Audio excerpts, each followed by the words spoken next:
नमस्कार दोस्तों, मैं हूं सुरजीत श्यामला। आप देख रहे हैं वर्कर वॉइस डॉट इन।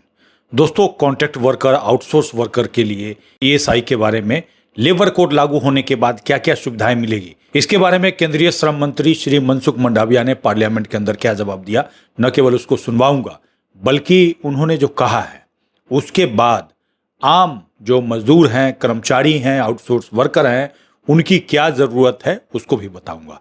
आइए इसको स्टेप बाय स्टेप करके जानते हैं।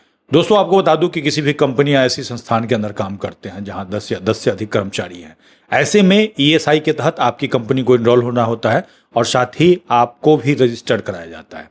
4% कंट्रीब्यूशन होता है, इसमें कि ईएसआई को 3.25 आपकी कंपनी पे करती है और आपको मात्र 0.75 आपके ग्रॉस सैलरी का कटता है और उसमें बहुत सारी सुविधाएं मिलती है।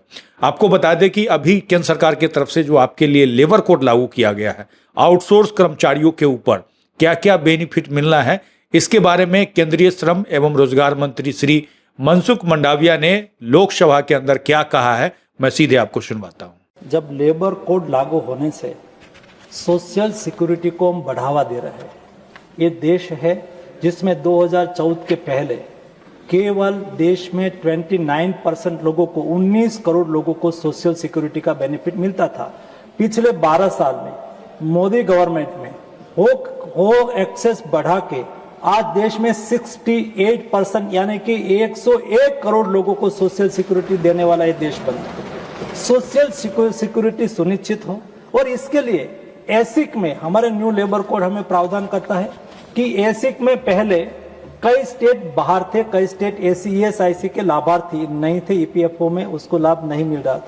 लेकिन अभी लेबर कोड ये सुनिश्चित करता है कि सारे देश के सभी डिस्ट्रिक्ट को नोटिफाई करा जाएगा और सभी डिस्ट्रिक्ट में ईएसआईसी के तहत जो हमारे प्राइवेट सेक्टर में काम करने वाले वर्कर्स है, ईएसआईसी के लाभार्थी है, उसको उसका लाभ दिया जाएगा, सोशल सिक्योरिटी दी जाएगी, हेल्थ सिक्योरिटी दी जाएगी, ताकि ऐसे वर्कर्स उसके लिए काम करते करते कोई भी दिक्कत आई हो, उसका काम छूट गया, उसके मैटरनिटी बेनिफिट की आवश्यकता हुई, तो ऐसी स्थिति में भी उसको लाभ मिले, वो भी हमने सुनिश्चित करा है।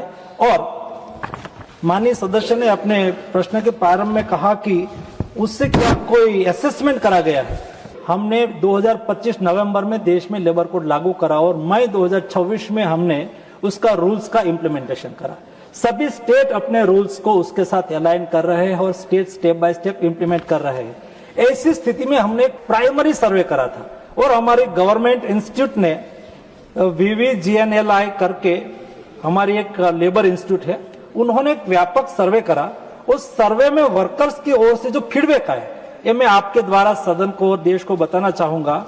60% वर्कर्स का मानना है कि लेबर कोड के पूर्ण इम्प्लीमेंटेशन से वर्किंग कंडीशन बेहतर बनेगी। 63% वर्कर्स का विश्वास है कि सोशल सिक्योरिटी बेनिफिट्स अधिक पोर्टेबल बनेंगे। 60% कॉन्ट्रैक्ट, माइग्रेंट और गिग वर्कर्स का मानना है कि उन्हें सोशल सिक्योरिटी का बेहतर कवरेज मिलेगा। 66% वर्कर्स का मानना है कि एम्प्लॉयमेंट टर्म्स एंड कंडीशन अधिक स्पष्ट होगी। 66% वर्कर्स का मानना है कि महिला वर्कर्स की सेफ्टी और प्रोटेक्शन में सुधार आएगा और 63% वर्कर्स का विश्वास है कि वर्क प्लेस पर सेफ्टी इक्विपमेंट और प्रोटेक्टिव मेजरमेंट बेहतर होगा। ये कुल मिला के हमारा सर्वे से निकला है, वो बताता है कि देश के श्रमिक के लिए ये लेबर कोड हितकारी। दोस्तों, इस तरह से आपने देखा कि केंद्र सरकार के श्रम मंत्री ने बड़ी बड़ी बातें की। उन्होंने कहा कि बहुत सारे लोगों को इसके अंदर लाया जाएगा, चाहे वो गिग वर्कर हो। गिग वर्कर वो हो गए जो कि ऑनलाइन प्लेटफॉर्म पे काम करते हैं, चाहे अमेजोन हो गया, फ्लिपकार्ट हो गया, या फिर फूड डिलीवरी से लेकर के जितना भी ऐप है वहाँ पे जो कर्मचारी काम करते हैं उनको भी इसके अंदर ला रहे हैं। लेकिन बाहर किसको कर रहे हैं आपको पता है? अभी जो ईएसआईसी का सैलरी लिमिट है मात्र 21,000 रुपया है। कहने का मतलब अगर 21,000 रुपया तक आपका बेसिक और डीए हुआ तभी आप ईएसआई के लिए एलिजिबल हैं। कहने का मतलब उससे ज्यादा आपका अगर सैलरी हो जाता है तो ईएसआई के स्कीम से आप बाहर हो जाते हैं, जिसको सरकार को बढ़ाने की जरूरत थी। चूंकि अभी न्यूनतम वेतन अलग अलग स्टेट का जाकर के देखिएगा तो 21,000 से ज्यादा हो चुका है कई मामलों में। खासकर सेंट्रल स्फीयर का अगर आप देखिएगा तो बहुत सारे ऐसे कर्मचारी हैं जो कि सेंट्रल स्फीयर के अंदर यानी कि केंद्र सरकार के किसी विभाग के अंदर, किसी मंत्रालय के अंदर या किसी पीएसयू के अंदर काम करते हैं, जिनका 21,000 प्लस सैलरी हो चुका है। तो ये सारे लोग जो ईएसआई के स्कीम से बाहर हो चुके हैं। ऐसे में सरकार को इस लिमिट को बढ़ाना चाहिए। हाल ही में केंद्र सरकार की तरफ से इस लिमिट के बारे में भी जवाब दिया गया है, जिसको पीछे हमने दिखाया है। अगर आपने हमारे उस वीडियो को नहीं देखा है तो यहाँ पे आई बटन पे क्लिक करके देख सकते हैं, साथ ही नीचे वीडियो के डिस्क्रिप्शन में भी उसका लिंक दे दूंगा। ऐसे में आप लोग कमेंट्स करके बताइए कि क्या आपका ईएसआईसी का लिमिट बढ़ना चाहिए कि नहीं बढ़ना चाहिए, और बढ़ना चाहिए तो कम से कम कितना बढ़ना चाहिए, क्योंकि पीछे जो बढ़ाया गया था 10 साल पे बढ़ाया गया था और ऐसे में अभी नहीं बढ़ाया जा रहा है, तो कम से कम इतना तो जरूर होना चाहिए कि अगले 10 साल तक नहीं भी बढ़ाए तभी सारे कर्मचारी उसके अंदर कवर्ड हो जाए। अगर आप हमें फेसबुक पे देख रहे हैं तो पेज को लाइक करेंगे, यूट्यूब पे देख रहे हैं तो चैनल को सब्सक्राइब करेंगे, वीडियो को अधिक से अधिक शेयर करेंगे ताकि अधिक से अधिक छात्रों तक जानकारी पहुंच पाए। इसके साथ ही विदा लेता हूं, जल्दी एक नई जानकारी के साथ मिलते हैं। धन्यवाद।